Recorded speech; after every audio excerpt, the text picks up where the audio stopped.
Now, I know a lot of you out there watch channels just like this because you're starting your journey and becoming a creative professional of some capacity, right? Whether that's you're pursuing game art, maybe it's working as a viz dev artist in the animation industry. There's a lot of opportunity out there. Either way, starting out can be absolutely overwhelming, especially as a junior level artist. And with that said, there are a lot of damn good artists out there. Most of which, of course, will have more experience than you or I at the time that you're starting your creative journey. In today's video, I do want to break down 5 very important ways in which you can add value to any kind of creative team as a junior artist. I'm Tyler Edlin. I've been an artist and instructor at a professional level now for 15 years, and my opinions and tips come from my own experience. With that said, I'd like to thank the sponsor of this video, once again, Milanote. And so, let's get into this.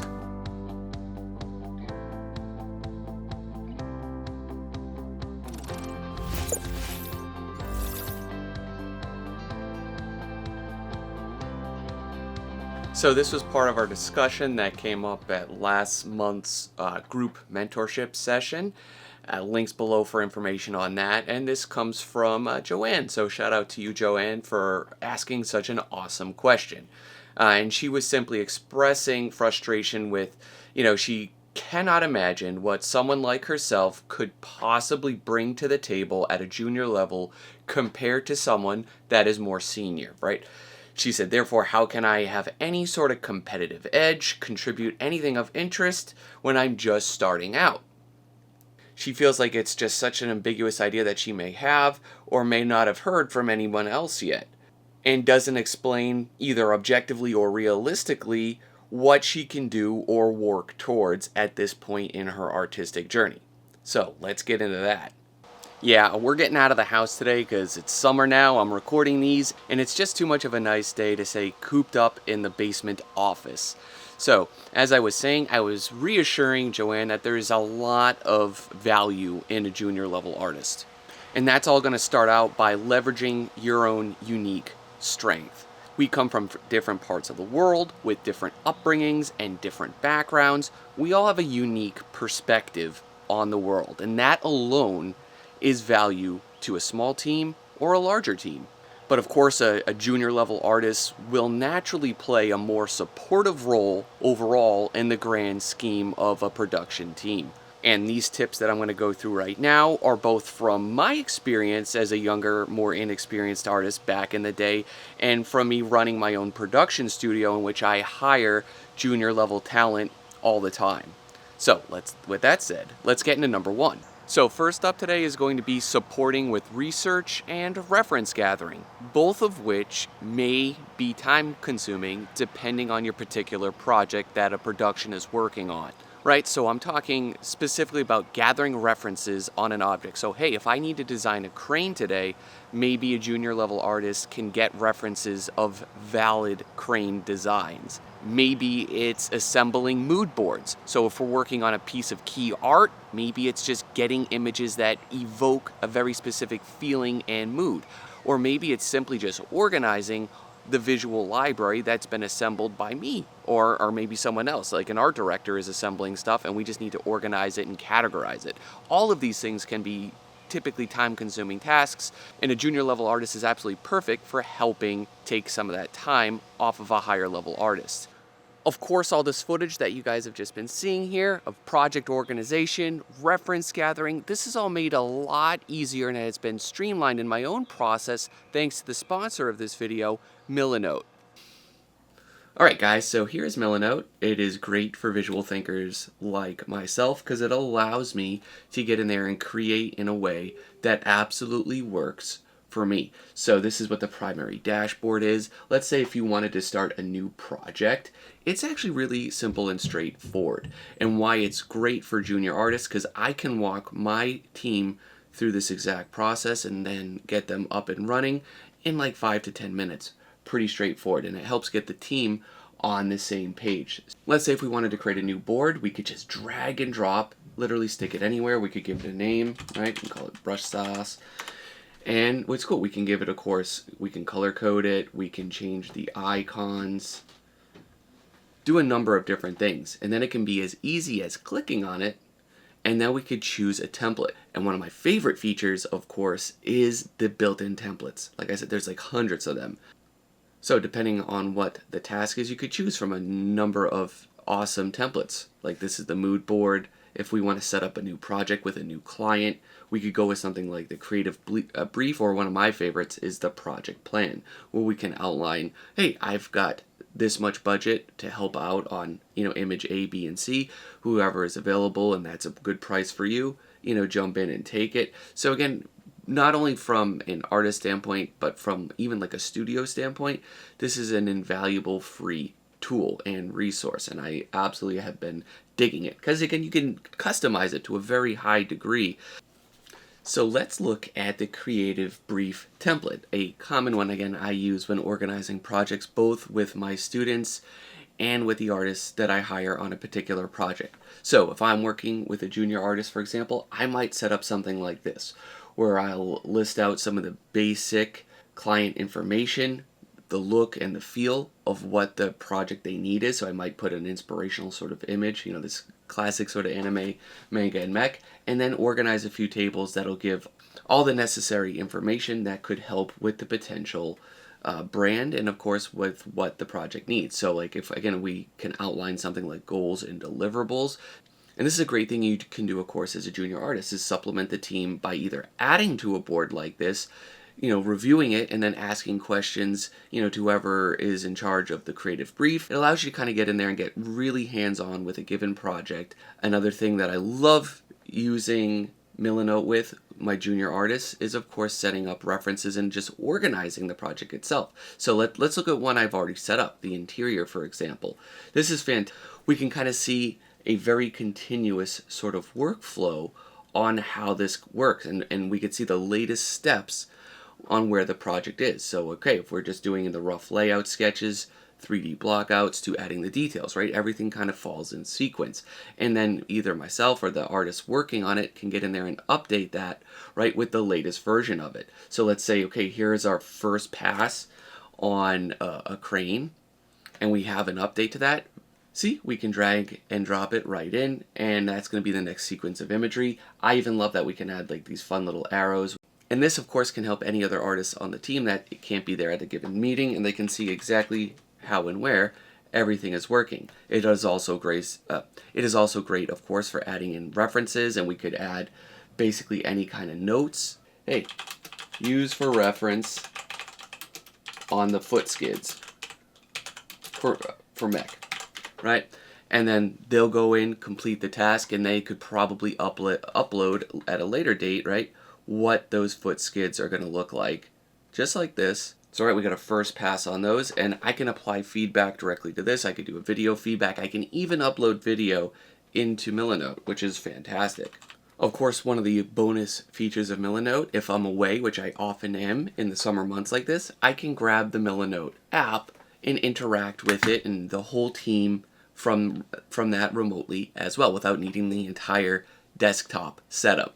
So let's say if myself and the team are working on a sequence for a board game illustration or any kind of novella, anything that has a sequence of illustrations, again, it's really great to get in there, organize, picking your images as references to set the mood. Maybe it's the provided image from the client, and then we could start roughing out and planning shot for shot every sort of sequence as we kind of build and develop it. So for like this one, for example, again, this is really great because, again, if I need to give the artist a little more direction, I can get in there, get whatever specific reference I need, and say like, hey, this is looking great. Do something a little closer to this. But yeah, this is great for not just visual artists like myself. It's fantastic for filmmakers, writers, graphic designers, architectural engineers. It's just great to organize all your information, right? There's a lot of utility to it, and that's why I like it a lot, because I like to be very efficient in my workflow. Milanote is available for free with no time limit. Of course, just use the link below. It helps the channel out a lot, and get going on your next creative project with it. Thanks, Milanote, for sponsoring the video.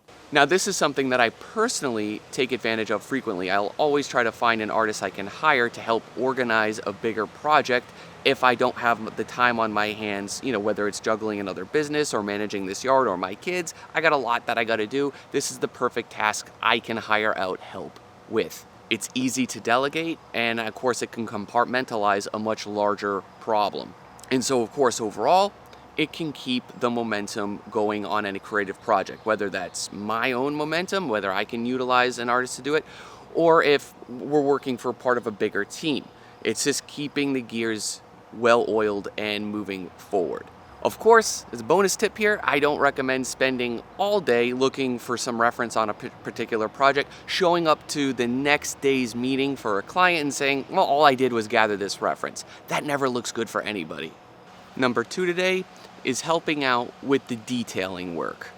So whether this is just raw rendering the smaller little details and elements in a scene, maybe it's just assembling a series of background elements, maybe it's compositing a bunch of 3D assets, there's a lot a junior artist can do here.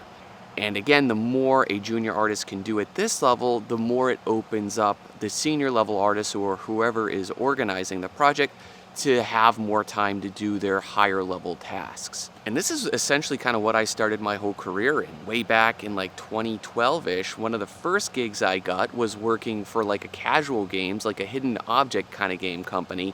And the more experienced artists would just rough out these whole scenes, and I'd have to gather all the photo elements and I have to stitch them together, composite them in one Photoshop scene. They would do a quick pass to tell me what to do on the lighting, and then I'd have to come back and detail all the final little pieces. So it was pretty much like a game of ping pong where the file was going back and forth and I was just helping the bigger guys out. And this is very common from my experience working in the field. Often enough, these bigger studios will have these in-house artists, right? Artists that are just working full-time on these productions. They're really close with the art director, so communication with them is very good. And essentially, they're setting up the scenes, right? Maybe they're roughing out a character, maybe they're blocking out the colors and moods for a particular scene, just basically to set up the composition and any other major elements, and then they're going to hand it off. They're going to hand it off to either another in-house guy that's lower in the chain, or they might outsource it, maybe to someone that's less experienced, maybe that's someone that's a little bit more affordable to them. I myself, at this level, do this pretty regularly. I will sketch out a scene in the crudest, ugliest 3D. I might do an ugly mock-up sketch over in Photoshop, and then I'm going to hand it off to one of my guys to say, hey, this is kind of my idea for this. Can you push this further for me? I got to go make my kid lunch or something. And it works really, really well. Everyone kind of benefits from that. So yes, a little bit of guidance. A junior level artist can go and take a bigger idea and push it, of course, much further. All right, number 3 today is, of course, feedback. Junior artists can provide feedback either on preliminary designs, maybe give input on some concepts before things really get refined and go into final production. Their input, even though limited by their experience, can be very helpful. It can be very insightful because their chances are they're coming from a very kind of different background than another artist working on it. I've been doing this a while. I've got limited experience when it comes to travel, and I have limited interest in a variety of subject matters, right? There's only so many hours in a day, there's only so many things myself and other creatives can get invested in. So I love hiring younger artists that come from a different kind of place to bring their fresh insight and help infuse their ideas with mine, because again, 2 heads is often better than 1 in a creative situation. This alone is one of the key reasons I hired Ben. He helps me out with a lot of my social media stuff. Shout out to you, Ben. And I have hired Tyler. And these guys live pretty far away. They're younger than me. And it's just awesome to have more sets of eyes on anything that's going into a production. Whether that's YouTube content like this and I can bounce ideas off them, whether it's an idea for a potential client, everything just kind of moves when I can have a variety of perspectives on them. Tyler B's perspective alone has been immensely valuable. If you missed his Fundamental Fridays series, definitely check that out. He's the one that's been running that over on this channel. But different viewpoints, and again like his, can contribute to creative problem solving and offer new approaches to any kind of design challenge. So for example, he comes from a graphic design background. We've done a lot of concepts over the years. A lot of them went into Fortnite, and there was a lot of graphic design elements to working on that property. We were designing signage, different types of logos, different types of graffiti art. Like, there's so many different types of art that goes into the bigger scale productions, and you never know when someone's skill set is going to offer value. And while Tyler B's on my mind, that's going to bring us to number 4, creating variations. Generating multiple versions and variations on ideas can be immensely valuable of a task for like a junior level artist to do. Like for example, if we have to do a light design or some kind of robot, I could potentially draw one of them and say, give me 7 more that are kind of like this. And then he can very easily, or any kind of junior level artist could very easily just iterate on that, like 30%, and we can have a full production sheet done really fast. Of course, Tyler is really good at this point. He can do his own variations, and he whips up a variety of designs very fast. Thank you, Tyler. But again, from the clients that I've worked with, a lot of them, it's not to say that they want to focus solely on quantity over quality, but as a concept team, a lot of these designers that we've worked for just want to see options. They want to see what works, they want to see what doesn't work, they want to see the weird stuff, they want to see the things they can't think of. And while you're amassing and piling a high quantity of variation designs, junior level artists could also potentially help with just asset organization. They could keep things organized, listed, and named on a PSD file, for example, something I am very guilty of not doing a good job of, my naming conventions, and find and hire a junior person that is more organized than you, or become the junior level artist that can organize a file in different system file sets, right? It's a skill set that can potentially add value to someone else. And of course, having someone a little bit younger or less experienced, a junior level artist, they might be up to date with or current trends or emerging techniques. And this, of course, can help keep any kind of production's work contemporary and a bit more relevant. So, for example, I often tap into this freelancer, Kyle. Shout out to you, Kyle. He's really up to date on some of the more modern techniques of utilizing 3D Coat and Substance Painter to kind of come up with awesome props and architectural visualization. So when I need or have a job that is particular to his skill set, I can ask and hire Kyle to help on with that particular side of a project. But yeah, overall, I suppose that makes up number 5. Just junior artists are awesome and valuable to have handling any kind of regular and routine tasks. They are fantastic for bouncing ideas off of, and by getting their feedback in various tasks, when implemented, could improve the overall workflow for everybody. I alone hire artists to help me edit these videos, help create content for you guys, which the Patreon helps pay for, so thank you again for that. And of course, a junior level artist could offer various types of software proficiency, as I was saying. I only have so much time in the day. I'm an old dog. It's hard to teach me a new trick. So yeah, I love hiring someone, with less experience that just might know different software than I do. So any kind of technical tasks, maybe that part of that is even just troubleshooting, that can help too with any kind of clerical thing or admin level stuff. Anything a junior level artist could do to optimize the overall workflow on a production team is useful. I'm trying to dodge the direct sun here as I wrap this up. But yeah, if it's not already kind of obvious, I do feel there is a lot of value in a junior level artist looking to break in and start their career. Of course, taking your own unique perspective, effectively kind of collaborating with more experienced members, you can grow exponentially faster working on it in a team scenario. So if you're having any self-doubt about your own value and merit as a junior level artist, please don't, because there is plenty of room for you in various types of teams. But with that said, guys, if you have any other topics you'd like to ask or suggest, feel free to let me know in the comments below. I'd be happy to hear from you, and I'll get back to you as soon as I can. Till then, I'm going to go back and I'm going to enjoy the nice day out, and I'll catch you guys in the next video.